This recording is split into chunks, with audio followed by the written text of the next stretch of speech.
যুক্তরাষ্ট্র স্থল অভিযান চালালে দেশটির সেনাদের জিম্মি করার ঘোষণা দিয়েছে ইরান। চলমান সংঘাতের উত্তেজনাপূর্ণ পরিবেশে ইরানের শীর্ষস্থানীয় নেটওয়ার্কগুলো সাম্প্রতিককালীন কড়া ভাষায় মার্কিন হুমকি প্রতিহত করেছে। কর্তৃপক্ষ দাবি করেছে যে যদি যুক্তরাষ্ট্র বা ইসরায়েল ইরানে ভূ আক্রমণ চালায় তবে ইরানি বাহিনী তা প্রতিহত করে মার্কিন সৈন্যদের বন্দী করে ফেলবে এবং বড় ধরনের ক্ষতি করবে। যদিও যুক্তরাষ্ট্র এই দাবিগুলো ভুয়া ও প্রচারণামূলক বলেছে, তবে মধ্যপ্রাচ্যের নিরাপত্তা ও বৈশ্বিক অর্থনীতিতে উত্তেজনা বাড়ার আশঙ্কা তৈরি হয়েছে। ইরানি উচ্চপদস্থ কর্মকর্তারা সরাসরি বা পরোক্ষভাবে মার্কিন হুমকির বিরুদ্ধে উত্তর দিয়েছেন।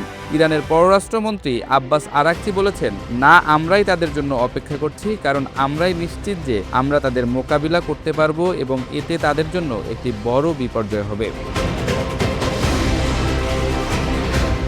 একইভাবে ইরানি পার্লামেন্টের স্পিকার মোহাম্মদ বাগের গালিফাব ঘোষণা করেছেন যে আমাদের বাহিনী মার্কিন সৈন্যদের ভূমিতে আগমনের জন্য অপেক্ষা করছে, তাদের আগুনে পুড়িয়ে দিয়ে তাদের শাস্তি দেব।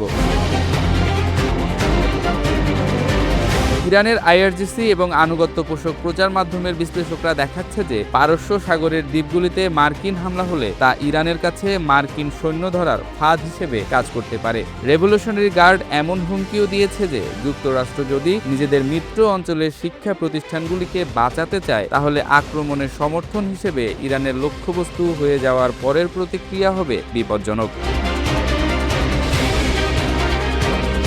যুক্তরাষ্ট্রের সামরিক ও প্রশাসনিক পক্ষ দ্রুত এসব দাবিকে উড়িয়ে দিয়েছে। সেন্ট্রম এর এক মুখপাত্র আল জাজিরাকে জানিয়েছেন, ইরানের দাবি মিথ্যা ও ছলনার উদাহরণ। প্রেসিডেন্ট ট্রাম্প নিজেও বলেছেন, কোনো স্থল অভিযানের পরিকল্পনা এখনও চূড়ান্ত হয়নি।